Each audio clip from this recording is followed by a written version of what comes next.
It's 14 minutes after 7 o'clock. You're watching eNCA live from Nasrec this morning, just outside Soweto in Johannesburg, as we continue bringing you rolling coverage of the ANC's 54th National Elective Conference. And we know they're stuck on credentials this morning. That's where they're going to be for most. It is a thorn in the side, and they cannot go anywhere until that's sorted out. Yeah, and today's session is supposed to start at about 9 o'clock. But ahead of that session, we have in the studio with us two analysts, Karima Brown and Ebrahim Fakir, who's also joined us now here in our studio. Now, we just thought we should start with that political report first. This is just I'm thinking about, because we ran a story earlier. We're hearing President Zuma claiming he's leaving the ANC stronger than it was before. We're hearing Solima Paila from the SACP says he's being economical with the truth. Ebrahim, let's start with you first.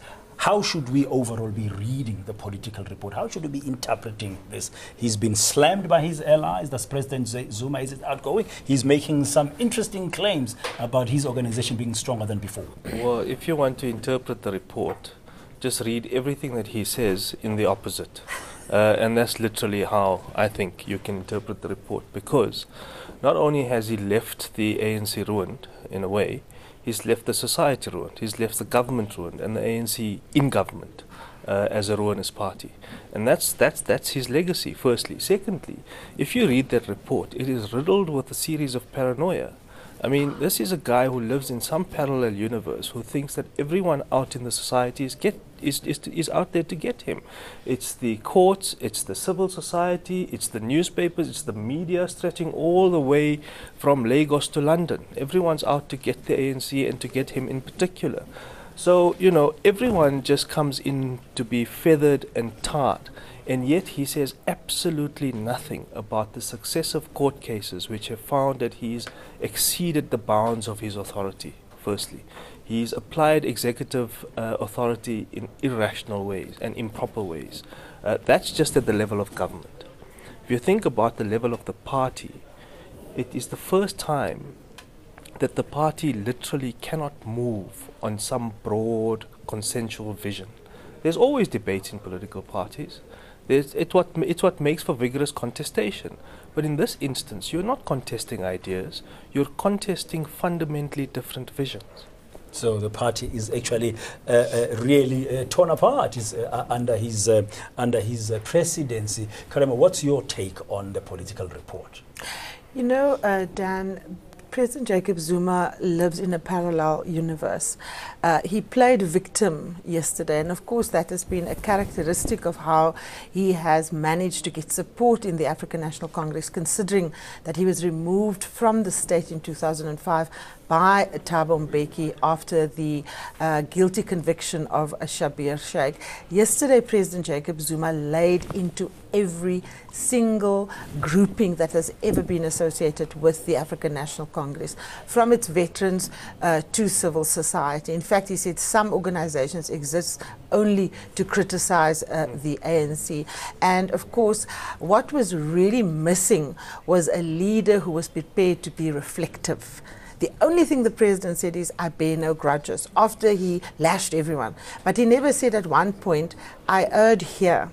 On this matter, I might have been too hasty, or I might have been too stubborn, or I didn't quite see it. There was absolutely no self-reflection. And of course, the thing that we must remember, because the NEC doesn't have status as we go into this conference, President Jacob Zuma is well over 70. This is the first time that he is now no longer a member of the organization to which he gave his life. And to end on such an ignoble note is really a tragedy for a man who spent 10 years on Robben Island, who fought valiantly as a cadre of the organization, who was a noted peacemaker both in KwaZulu-Natal at a critical time in this country's history, who brokered the peace in Burundi. And yet nobody's going to remember that. We are going to remember him for selling out the country and the ANC to the Guptas. It is under his leadership that the tripartite alliance that have stood the test of exile, internal debate, you know, the opposition, the so-called Rooi Gevaar. It's under President Jacob Zuma's leadership that COSATU is a shadow of its former self. Who can forget on May Day this year, workers booing their president on a day that he always championed? Who can forget the South African Communist Party, who endured huge criticism for backing him after Thabo Mbeki had removed him from the state, him attacking them yesterday, of course, for contesting in the Free State, the municipal bond, Metsimaholo. And Solima Payela is correct. The president effectively sidelined the SACP and COSATU. He didn't consult them, and of course, he has just recently axed Blade Nzimande from his cabinet. And he got right what President Thabo Mbeki could never get right. Everyone talked about how President Mbeki had sidelined the left in the ANC. President Zuma was supposed to be this man who understood that the ANC was a broad church. There was a place for everyone. And it's under his watch that that alliance is completely defunct. Ebrahim, I also want to just pick up on that and to just, I mean, it's not like we're not going to see him again. It's not like he's not going to be president after this. So to come out and say these things after the shocker we had early on in the day yesterday about fees, one has to wonder, I mean, where is his mind at the moment? And I know we could, you know, have many sort of theories about that, but the fact that he's still president, or expected to be till 2019, to come out and be that scathing and like Karima says, basically lash out and take a dig at everybody at that point. Brave, silly, stupid? What? Well, no, neither of those. I think it's simply about longevity in office until the point at which he has to be voted out at the national. Yeah, and so he's thinking, the eye on his prize is literally not to be recalled like Thabo Mbeki was by the ANC. And part of what I think he's dwelling on now is precisely that, which is why the continued manipulation of sentiment inside the ANC to say, don't recall me, it will be a bad idea, I'm sorry I made a few mistakes. It doesn't say what those mistakes are, but this is just about manipulating internal sentiment. But this is the hallmark of how this man has operated. But trying to keep himself as head of state for as long as possible. For as long as possible, and to ward off any kind of attempt to recall him irrespective of who wins. But you know, if you think about this organizationally, it is the only time the ANC has gone post-democracy into a conference where there are 5 concurrent court challenges on multiple issues going into the conference. People cite Mangaung. Mangaung was one province, the Free State, on the eve of the conference. This time, it's in the lead up to the conference where you have 6. One is dispensed with. You are left with 5 concurrent court challenges. Now, how in anyone's mind is that a stronger organization? Yeah, obviously there are issues on the ground. And talking about leadership, and Ebrahim is saying whoever is going to lead. Yesterday we saw some interesting development. Let's not forget, because this is about electing President Jacob Zuma's replacement at the top, plus a new top 6 leadership of the ANC. And there were 7 presidential candidates. And earlier in the week, last week rather, Lindiwe Sisulu saying no, she's okay to be part of the of Cyril Ramaphosa's slate or team as a deputy. And yesterday, another presidential candidate saying, and that's in the person of Baleka Mbete, the outgoing chairperson, I endorse Cyril Ramaphosa as the next president. How important is that endorsement, Karima?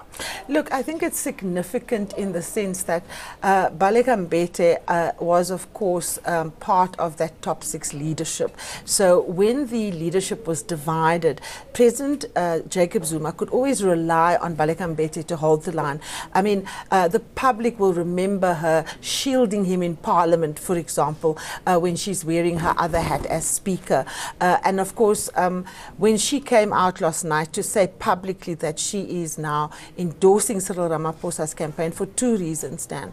1, for unity in the African National Congress. He stands the best chance of being able to achieve that. And 2, because of the 2019 election. She believes he is the candidate that will allow the ANC to have a fighting chance to hold on to power in the African National Congress. Now that, of course, is an indication that she believes Nkosazana Dlamini Zuma will not be able to do that. And of course, Nkosazana Dlamini Zuma's campaign is dominated by Zuma supporters and of course by his endorsement. He didn't stand outside the fray as an incumbent ought to have done. He got in there, rolled up his sleeves, he anointed, and of course he sent his troops, and he muddied the waters. He disabled himself to be the elder, to come in and placate those who feel unhappy. He is himself factionalized, and of course he has been the one that has ignored his own organization. The Integrity Committee asked him to step down. He refused. He's the one that showed the ANC the middle finger down. Okay, let's just have a quick look, partner, at some of the newspapers. I mean, you are hearing from us here at eNCA, live to you from Nasrec, and we've got Ebrahim and Karima with us. We just thought we were going to have a quick look and share with you what was on the front pages of the newspapers. Obviously, this is the big story of the week, the ANC conference, and just the various interesting angles. If you look at the city press from far, the day of reckoning. But just to follow from what you were saying earlier, Ebrahim, I just want to read this very quickly. On the day that the governing party will have a new president, a report shows that it is broke and wants funding from the national fiscus for all parties. Is this a stronger party than President Zuma found when he became president in Polokwane in 2007? It is broke, according to the city press, and it is a day of reckoning. Well, I think the party was in problems as it got into Polokwane, but it certainly wasn't broken. I think it's now more broken than it was back then, even though it was broken. So obviously, is the second contradiction. You know, it's not a stronger party. In fact, it's a weaker party. But this idea of wanting greater amounts of money for political parties from the public fiscus is an old idea. The ANC has always been hungry for money, and you've got to link it to the debates around private funding of political parties. Now, it's curious to me that the ANC is suddenly in support of the disclosure of private sources of political party funding. And there's only one reason why. It's because they need to stem the tide of potential donors donating to other parties. Now, we can have arguments about whether it's a good thing to have disclosure or not a good thing, but clearly this is about serving the ANC's interests.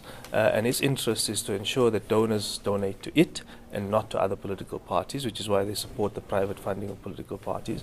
But the idea that they want more money from the public fiscus, it will be couched in all kinds of nice rhetoric that, you know, if you want a healthy democracy, you've got to pay for political parties. But the taxpayer is already overstretched. You've got 5 million taxpayers who are paying for 17 million social grants recipients. You want to incept a national health insurance.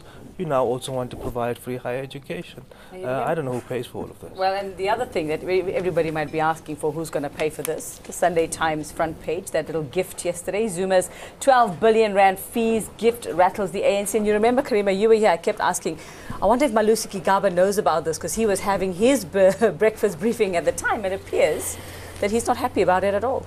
Yeah. No, you know, the word I used yesterday was that the president upended his finance minister, because he made the announcement whilst the finance minister was actually addressing business and of course trying to give them policy certainty. And here the president acts in a very unilateral manner. And of course he upended both people who hope to succeed him, because both Deputy President Cyril Ramaphosa and Nkosazana Dlamini Zuma want to put their visions across. And what is really interesting, we've been seeing in the headlines, Dan and Uveka, that Professor Adam Habib says they were not consulted. I spoke with the CEO of Universities South Africa, Dr. Bauer, Dr. Ahmed Bauer, last night, and he said that they had a meeting with the Department of Higher Education, and none of this was mentioned. And of course, when we spoke yesterday, we asked, so whose plan is this? Where does it come from?